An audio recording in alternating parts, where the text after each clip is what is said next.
वासियों की ओर से नहीं बल्कि 135 करोड़ भारतवासियों की ओर से बोलने के लिए खड़ा हुआ हूं। सर, इससे ज्यादा असंवैधानिक, गैर कानूनी कागज का टुकड़ा एक बिल के माध्यम से शायद ही आज से पहले कभी संसद भवन के भीतर लाया गया होगा। और अपना वक्तव्य शुरू करने से पहले मैं महाभारत के एक अंश का वर्णन करना चाहूंगा जिसे रामधारी सिंह दिनकर ने एक बहुत ही महत्वपूर्ण कविता में लिखकर बताया है, जिसमें भगवान श्री कृष्ण एक शांति दूत बनके पांडवों की ओर से हस्तिनापुर जाते हैं शांति का प्रस्ताव लेकर। कवि लिखते हैं, मैत्री की राह बताने को, सबको सुमार्ग पर लाने को, दुर्योधन को समझाने को, भीषण विध्वंस बचाने को, भगवान हस्तिनापुर आए, पांडव का संदेशा लाए।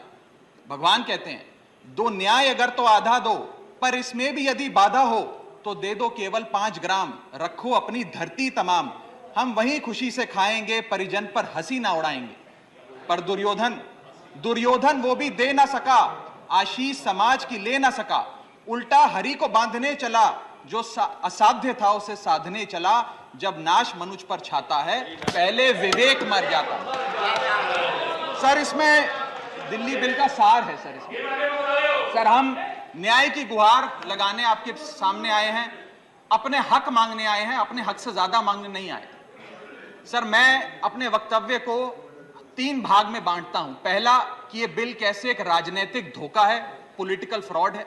दूसरा, यह कैसे एक संवैधानिक पाप है, कॉन्स्टिट्यूशनल सिन है। और तीसरा, ये एडमिनिस्ट्रेटिव लॉकजैम यानी कि प्रशासनिक गतिरोध दिल्ली में कैसे पैदा कर देता है। सर, पहला, राजनीतिक धोखा। यह कहानी है सर 1977 से लेकर 2015 की। लगभग 40 साल का लंबा संघर्ष भारतीय जनता पार्टी ने दिल्ली में पूर्ण राज्य का दर्जा स्थापित करने के लिए किया। 1977 में जब 3rd मेट्रोपॉलिटन काउंसिल दिल्ली में था, उसमें जनता पार्टी की सरकार थी। उन्होंने मता पास कर कहा कि दिल्ली को पूर्ण राज्य का दर्जा बनाएंगे। लगातार पूर्ण राज्य की दर्जे की मांग करते करते ये 1989 का लोकसभा का मैनिफेस्टो मैं बीजेपी का लाया हूं। 1989 के मैनिफेस्टो में पेज नंबर 361 पे पॉइंट नंबर 10 पे ये कहते हैं, grant statehood to UT of Delhi. यानी कि 1989 से लेकर लगातार ये लोग दिल्ली को पूर्ण राज्य का दर्जा दिलाने की मांग करते रहे। यहां तक कि जब 1991 में कांग्रेस की सरकार ने दिल्ली में विधानसभा का गठन किया, उससे भी ना पर्याप्त मानते हुए लाल कृष्ण आडवाणी जी, मदन लाल खुराना जी, सबने बयान दर्ज कराए कि यह भी दिल्ली के साथ न्याय नहीं है, दिल्ली को पूर्ण राज्य का दर्जा मिलना चाहिए और हम इसके लिए आंदोलन चलाएंगे। और लगातार इन लोगों ने संघर्ष किया, आंदोलन किया। सर, 1999 में फिर अपने मैनिफेस्टो में बीजेपी ने, ये 1999 का मैनिफेस्टो है, ये जारी कर कहा कि हम दिल्ली को पूर्ण राज्य का दर्जा देंगे। Page number 132 point number 31, we will give full statehood to Delhi. Sir, इन लोगों ने बड़ा आंदोलन चलाया, संघर्ष किया, सड़कों पे लाठियां खाई, न जाने क्या क्या किया दिल्ली को पूर्ण राज्य का दर्जा दिलाने के लिए। और अंततः वो दिन आया जिस दिन वाजपेयी सरकार के उप प्रधानमंत्री आदरणीय लाल कृष्ण आडवाणी जी इस सदन के भीतर एक बिल लाए, द कॉन्स्टिट्यूशनल अमेंडमेंट बिल 2003, जो दिल्ली को पूर्ण राज्य का दर्जा देता है। यह बिल आडवाणी जी इस सदन के भीतर लाए और कहा कि दिल्ली को अधिकार देने की जरूरत है, दिल्ली को पूर्ण राज्य का दर्जा भाजपा दिलाएगी। यहां भी बात खत्म नहीं होती सर। इसके बाद 2013 के अपने मैनिफेस्टो में बीजेपी ने कहा हम पूर्ण राज्य का दर्जा देंगे। इनकी जून 2013 में नेशनल एग्जीक्यूटिव की मीटिंग हुई, उसमें मता पास कर कहा हम दिल्ली को पूर्ण राज्य का दर्जा देंगे। यहां तक कि इनके सांसद डॉक्टर हर्षवर्धन ने बयान दिया कि जब आदरणीय नरेंद्र मोदी जी देश के प्रधानमंत्री बनेंगे, हम दिल्ली को पूर्ण राज्य का दर्जा देंगे। ये इन सब ने सर लगातार बातें कही और दिल्ली को पूर्ण राज्य का दर्जा दिलाने की मांग लगातार भारतीय जनता पार्टी दिल्ली वालों के सामने रखती रही। सर, ये बिल सिर्फ संविधान का और लोकतंत्र का अपमान नहीं है, यह बिल लाल कृष्ण आडवाणी जी का, अटल बिहारी वाजपेयी जी का, मदन लाल खुराना जी का, सुषमा स्वराज जी का, अरुण जेटली जी का, सबका अपमान करने का और उनके 40 साल के संघर्ष को मिट्टी में मिलाने का काम करता है। सर, मैं माननीय गृह मंत्री जी का बयान लोकसभा में सुन रहा था। उन्होंने कहा कि नेहरू जी ने, पंडित नेहरू ने यह बात रखी थी कि दिल्ली को पूर्ण राज्य का दर्जा नहीं मिलना चाहिए। मैं माननीय गृह मंत्री जी से कहना चाहता हूं, नेहरूवादी मत बनिए, अडवाणीवादी बनिए, वाजपेयीवादी बनिए और दिल्ली को पूर्ण राज्य का दर्जा देने का आज आपके पास ऐतिहासिक मौका है। दिल्ली को पूर्ण राज्य का दर्जा दीजिए। सर, इस बिल को लाने का असल कारण क्या है? यह बिल क्यों लाया गया है? पिछले 25 साल में दिल्ली में 6 बार विधानसभा के चुनाव हुए। 6 के 6 चुनाव भारतीय जनता पार्टी बुरी तरीके से हारी। यहां तक कि 2015 और 20 में आजाद भारत के इतिहास की सबसे बड़े जनादेश की सरकार अरविंद केजरीवाल ने दिल्ली में बनाई। क्योंकि ये पिछले 25 साल चुनाव नहीं जीत पाए और अरविंद केजरीवाल और आम आदमी पार्टी के आने के बाद ये जानते हैं कि अगले 25 साल भी ये लोग चुनाव नहीं जीत पाएंगे, तो सरकार को नष्ट करने का काम कर रहे हैं।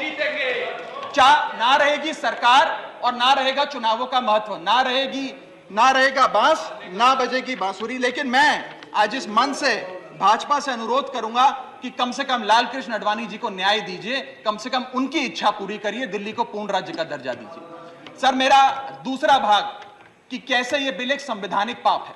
सर, पहली चीज, ये abuse of ordinance making powers है, आर्टिकल 123 जो संविधान का देता है। संविधान ये कहता है, और वाईवी चंद्रचूड़ साहब का AK Roy versus union of India एक बड़ा महत्वपूर्ण लैंडमार्क जजमेंट है, जिसने कहा कि ऑर्डिनेंसेस सिर्फ आपातकालीन और विषम परिस्थितियों में लाए जाएंगे। ऐसी कौन सी आपातकालीन और विषम परिस्थितियां आ गई कि आपको सुप्रीम कोर्ट के फैसले को 8 दिन के भीतर बदलना पड़ गया?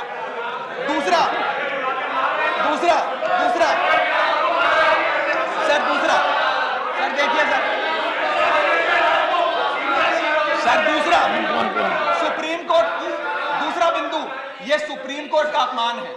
सुप्रीम कोर्ट के फैसले को 8 दिन के भीतर 5 जजों के संवैधानिक पीठ के सर्वसम्मति के फैसले को बदल के आज भारतीय जनता पार्टी ने एक मैसेज दिया है कि हम सुप्रीम कोर्ट को भी चैलेंज करते हैं, सुप्रीम कोर्ट के फैसले को भी नहीं मांगते।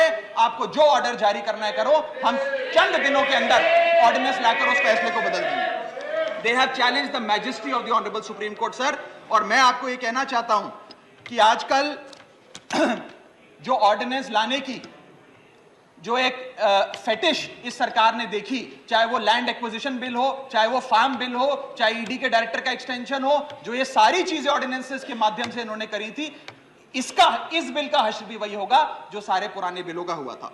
सर, थर्ड बिंदु कि कैसे ये बिल संघीय ढांचे को एरोड करता है। हमारा भारत का संविधान और सुप्रीम कोर्ट का 2023 का 2018 का संवैधानिक पीठ का फैसला कहता है कि दिल्ली के पास एक यूनिक फेडरल आइडेंटिटी है, यूनिक कॉन्स्टिट्यूशनल आइडेंटिटी है, और भारत का संविधान जो हमें संघीय ढांचा देता है, जो शक्तियां देता है, उन शक्तियों को एनक्रोच करने का काम यह सरकार करती है, हमसे अफसरशाही और तमाम शक्तियां छीनकर। मैं आपको सुप्रीम कोर्ट का वो एक वाक्य पढ़ के सुनाना चाहूंगा।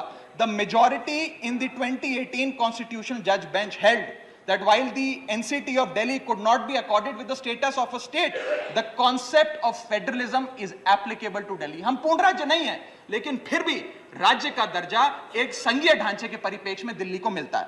उसके बाद सर, इन लोगों ने तो कमाल ही कर दिया। आज बिना संवैधानिक संशोधन लाए संविधान को बदल दिया, मात्र एक एक्ट ऑफ पार्लियामेंट से, जो आज तक शायद भारत के इतिहास में कभी नहीं हुआ। सर, इसके बाद यह बिल पार्लियामेंट्री अंडरमाइन करता है प्रिंसिपल्स ऑफ कलेक्टिव रिस्पांसिबिलिटी को। भारत का संविधान कहता है सर कि परमानेंट एग्जीक्यूटिव और पॉलिटिकल एग्जीक्यूटिव मिलके लेजिस्लेचर के प्रति जवाबदेही होंगे। ये प्रिंसिपल ऑफ कलेक्टिव रिस्पांसिबिलिटी है। इसमें से परमानेंट एग्जीक्यूटिव यानी कि अफसरशाही को छीनकर ये पूरी तरीके से कलेक्टिव रिस्पांसिबिलिटी का प्रिंसिपल, जिसपे सरकारें चलती हैं इस देश में, उसे ध्वस्त करता है। और आखिरी बिंदु, संवैधानिक अपराध का, ये ट्रिपल चेन ऑफ अथॉरिटी को तार तार करता है sir. Triple chain of accountability ये होती है कि अफसरशाही की जवाबदेही मंत्री को, मंत्री की जवाबदेही लेजिस्लेचर को, और लेजिस्लेचर की जवाबदेही जनता को। इसमें से अगर आप अफसरशाही हटा देते हो तो फिर जवाबदेही की जो ये ट्रिपल चेन ऑफ अकाउंटेबिलिटी है ध्वस्त हो जाती है। तो ये काम करके संवैधानिक अपराध एक प्रकार से सरकार ने किया है। सर, मेरा आखिरी भाग, ये कैसे एक एडमिनिस्ट्रेटिव हाराकिरी, एक एडमिनिस्ट्रेटिव गतिरोध पैदा करता है। ये कहता है सिर्फ उपराज्यपाल ही ट्रांसफर पोस्टिंग करेंगे एक समिति के माध्यम से। यानी कि अफसर अब मुख्यमंत्री की नहीं सुनेगा, मंत्रियों की नहीं सुनेगा। अगर अब दिल्ली में किसी के घर में बिजली नहीं आ रही, पानी नहीं आ रहा, किसी के बच्चे का स्कूल में दाखिला नहीं हो रहा, तो वो उपराज्यपाल के पास जाएगा, अपने मंत्री मुख्यमंत्री के पास नहीं जाएगा। क्या लोग जानते हैं उपराज्यपाल कहां रहता है? उपराज्यपाल कौन सी विधानसभा से चुनाव लड़ा, उपराज्यपाल ने कौन सा चुनाव जीता? लेकिन सारी शक्तियां एक चुनी हुई सरकार से निकालकर उपराज्यपाल को देता है। यह आगे कहता है सर ये बिल कि हम एलजी को सोल डिस्क्रिशन देते हैं, स्वयं के विवेक से फैसले लेने की तमाम शक्तियां। आज तक उपराज्यपाल और गवर्नर काउंसिल ऑफ मिनिस्टर्स की एड एंड एडवाइस से बाध्य थे, लेकिन यह बिल उपराज्यपाल को सुपरसीडिंग पावर देता है।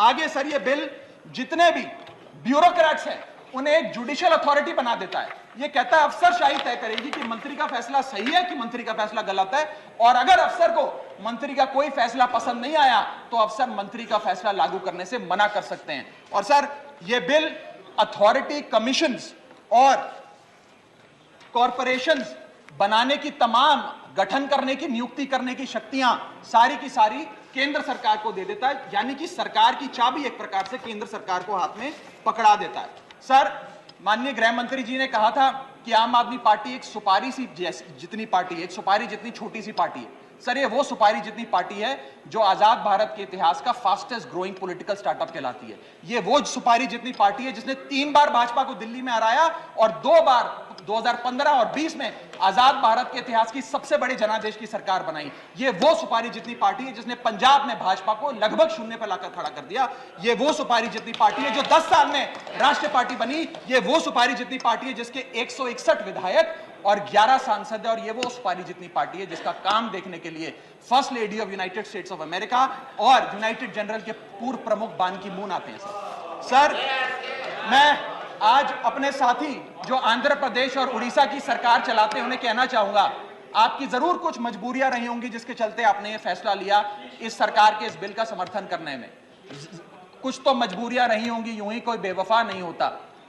लेकिन मैं आपको कहना चाहता हूं कि आग जब लगेगी तो बहुत दूर तक जाएगी। राहत इंदौरी साहब का एक बड़ा महत्वपूर्ण शेर है, अगर खिलाफ है होने दो, जान थोड़ी है, ये सब धुआं है, आसमान थोड़ी है, लगेगी आग तो आएंगे कई घर जद में, यहां सिर्फ हमारा मकान थोड़ी है। लेकिन जब आपके घर में आग लगेगी आम आदमी पार्टी आपके साथ खड़ी होगी, मैं आपको विश्वास दिलाता हूं। और सर मैंने अपनी बात शुरू करी थी महाभारत के एक अंश से, मैं समाप्त भी महाभारत के एक अंश से करूंगा। सर बीच कुरुक्षेत्र के मैदान में जब युद्ध प्रारंभ होने वाला था तो युधिष्ठिर ने शंखनाद करने से पहले एक घोषणा करी और कहा कि यह धर्म की लड़ाई है।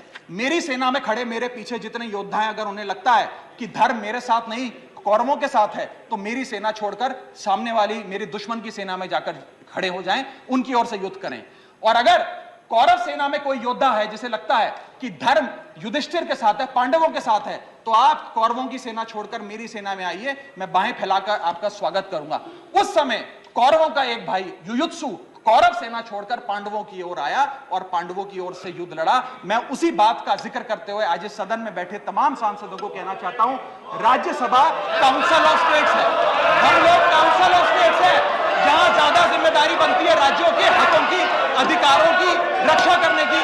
मैं मांग करता हूं आज आप लोग पार्टी लाइन से ऊपर उठकर, विचारधारा से ऊपर उठकर संविधान को बचाने के लिए, लोकतंत्र को बचाने के लिए इस बिल को हराइए। आज ये इतना असंवैधानिक और गैर कानूनी बिल अगर ये सफल हो गया तो हो सकता है आज के बाद आने वाले समय में ये लोग देश में चुनाव ही ना कराएं, चुनावी प्रक्रिया को खत्म करने से। बहुत बहुत